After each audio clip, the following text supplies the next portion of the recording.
Assalamualaikum warahmatullahi wabarakatuh. Bertemu lagi dalam video pembelajaran turunan fungsi trigonometri. Mata pelajaran Matematika Peminatan kelas 12 MIPA. Baiklah, dalam video pembelajaran ini kita akan lihat dulu KD-nya apa, IPK-nya apa, sebelum membahas ke turunan fungsi trigonometri. KD yang harus kalian capai adalah menggunakan prinsip turunan ke fungsi trigonometri sederhana, kemudian menyelesaikan masalah yang berkaitan dengan turunan fungsi trigonometri. Dan indikator pencapaian kompetensinya adalah kalian diharapkan bisa menjelaskan pengertian turunan suatu fungsi, kemudian kalian diharapkan bisa menentukan turunan bentuk-bentuk dasar trigonometri dengan menggunakan definisi turunan, dan kalian bisa menentukan turunan bentuk-bentuk trigonometri dengan menggunakan prinsip turunan. Nah, sebelum membahas contoh 1 sampai dengan contoh 4, mari kita perhatikan konsepnya. Ya, di sini kita mempunyai definisi turunan. Jika fx merupakan fungsi, maka turunan fungsi fx didefinisikan dengan f aksen x sama dengan limit fx tambah h dikurangi fx per h, di mana hanya mendekati 0. Fokus dalam video pembelajaran ini kita akan mengambil fx-nya adalah fungsi trigonometri. Baik, kita bahas sekarang. Oh maaf, sebelumnya sebelum membahas soal, kita lihat di sini ada notasi. Jika fungsi dinyatakan dalam y, maka notasi turunannya menjadi y aksen atau dy dx. Dan jika fungsinya adalah fx, maka notasi dari turunannya adalah f aksen x. Oke, sekarang lihat contoh 1. Di sini kita akan menentukan turunan dari fx sama dengan sin x. Karena dengan menggunakan definisi turunan, maka kita harus mempunyai fx tambah h. Jika fx sama dengan sin x, maka fx tambah h adalah sin x tambah h. Dengan menggunakan definisi turunan, maka didapatkan fx tambah h-nya kita ganti dengan sin x tambah h, fx-nya kita ganti dengan sin x. Maka didapatkan seperti ini. Kemudian ingat rumus di kelas 11, kalian sudah belajar bahwa sin A dikurangi sin B sama dengan 2 cos setengah A ditambah B kali sin A setengah A dikurangi B. Nah, di sini yang berperan sebagai A-nya adalah X ditambah H, kemudian berperan sebagai B-nya adalah X. Maka bisa dilanjutkan menjadi, nah sesuai dengan rumus, lihat 2 cos setengah, nah ini adalah A, ditambah B, nah A, ini B, kali sin setengah, ini A, X ditambah H, ini dikurangi X, adalah B-nya. Maka dengan menyederhanakan bentuk yang di dalam kurungnya,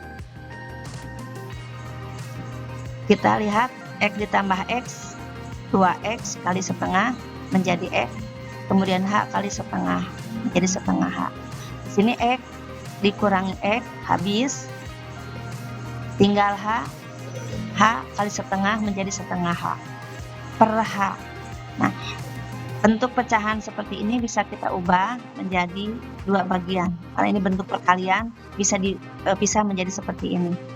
Nah, setelah ini maka kita yang setengah H ini substitusi atau ganti dengan 0, maka menjadi cos X. X aja yang di dalam kurung, cos X. 2 cos X. Sekarang yang ini kita limitnya kita pakai, maka menjadi sin setengah H per H. Hanya mendekati 0, kita tahu ini adalah setengah H. Maka menjadi 2 cos X kali setengah. Sehingga dapat disimpulkan bahwa jika fx-nya sama dengan fx sama dengan sin x, maka f aksen sama dengan cos x. Oke, kita lihat contoh 2. Contoh 2 sama seperti contoh 1, hanya kita akan mencari turunan dari fx sama dengan cos x. Seperti tadi, jika fx sama dengan cos x, maka fx tambah h-nya adalah cos x tambah h. Dengan menggunakan definisi turunan, sehingga didapatkan fx tambah h-nya, nah ini, kemudian fx-nya adalah cos x. Dengan mengingat rumus cos A dikurangi cos B, negatif sama dengan negatif 2 sin setengah A ditambah B kali sin setengah A dikurangi B. pakai rumus di sini. Negatif 2 sin setengah ini sebagai A dari sini, 2 ini B. Sin setengah ini sebagai A dari sini, ini sebagai B dari sini.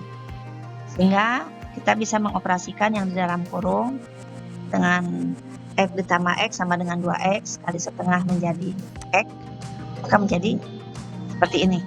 Negatif 2 kita ke depan sesuai dengan teorema limit.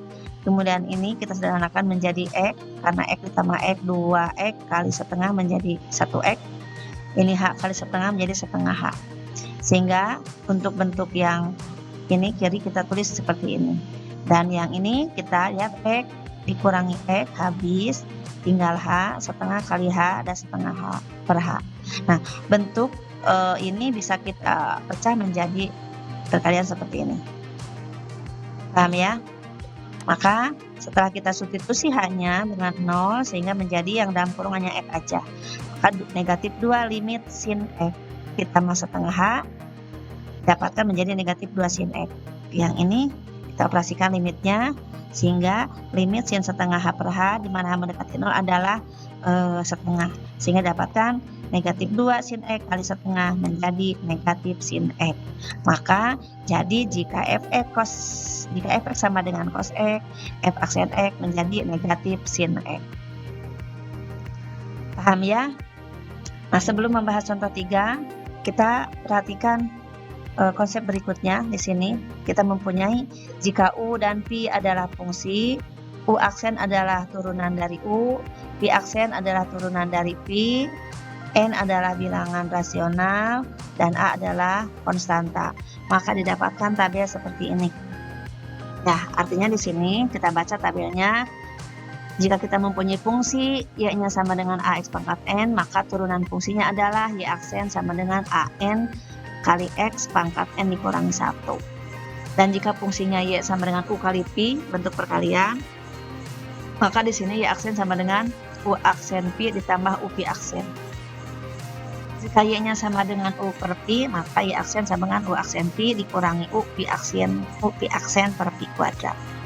Dan jika Y-nya sama dengan U pangkat N, maka Y aksen sama dengan AN kali U pangkat N dikurangi 1 kali U aksen.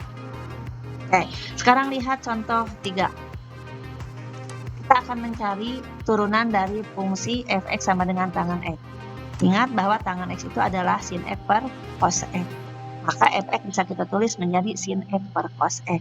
Berarti di sini kita akan mencari turunan fungsi yang berbentuk pecahan. Berarti sebelum kita mencari turunannya, kita misalkan U adalah sin X, U aksen maka menjadi cos X. P-nya adalah cos X, maka P aksen adalah negatif sin X. Dengan menggunakan prinsip turunan sehingga kita dapat mencari turunan dari fx sama dengan tangan X. Dan perhatikan contoh dengan memperhatikan rumus yang tadi, maka didapatkan di sini f aksen X adalah ini kita masukkan atau pasangkan U aksen P dan P aksen ke sini. U aksennya adalah cos X, P-nya adalah cos X, U-nya adalah sin X, P aksennya adalah negatif sin X per cos kuadrat X. Nah, lihat di sini, ini negatif, ini juga negatif, maka menjadi positif. Sehingga dapat bentuknya menjadi ini kalikan cos kuadrat X ditambah ini kalikan menjadi sin kuadrat X per cos kuadrat X. Ingat, ini adalah identitas trigonometri, bahwa cos kuadrat X ditambah sin kuadrat X sama dengan 1 cos kuadrat X. Jadi menjadi 1 per cos kuadrat X. Ingat, 1 per cos kuadrat X itu sama dengan secant kuadrat X. Jadi jika fx sama dengan tangan X, f aksen X-nya menjadi secant kuadrat X. Berikutnya contoh 4. Lihat di sini kita akan mencari turunan dari Y sama dengan 2 cos pangkat 3x. Ini berbentuk perpangkatan.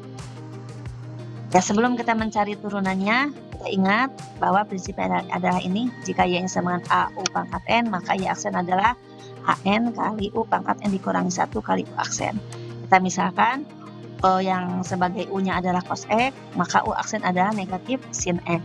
Kemudian A-nya adalah 2, kemudian N-nya adalah 3. Sehingga Jika Y-nya sama dengan 2 cos pangkat 3X, didapatkan turunannya adalah 2 kali 3 cos X pangkat 3 dikurangi 1 kali negatif sin X. Oke, kita sederhanakan, maka menjadi tetap di sini saya tulis di sini negatifnya kita kedepankan, 3-nya di depan, 2 belakang. Ini cos kuadrat karena 3 dikurangi 1 adalah 2 kali sin X. Kemudian cos kuadrat X kita faktorkan menjadi seperti ini. Kenapa diubah seperti ini? Biar nanti kita bisa mengubah bentuk. 2 sin X cos X itu bisa menjadi sin 2X. Ingat di kelas 11 dulu bahwa kita mempunyai rumus sudut rangkap bahwa sin 2X itu sama dengan 2 sin X cos X. Di sini dibalik sekarang. Kita punya 2 sin X cos X, kita tulis menjadi sin 2X, negatif 3 tetap dari sini, kemudian ini cos X. Maka menjadi kita simpulkan, jika Y-nya 2 cos pangkat 3X, maka Y aksen sama dengan negatif 3 sin 2X cos X. Selesailah sudah video pembelajaran ini. Mudah-mudahan bisa membantu kalian dalam memahami turunan fungsi trigonometri yang sederhana. Sekian, terima kasih atas perhatiannya. Wassalamualaikum warahmatullahi wabarakatuh.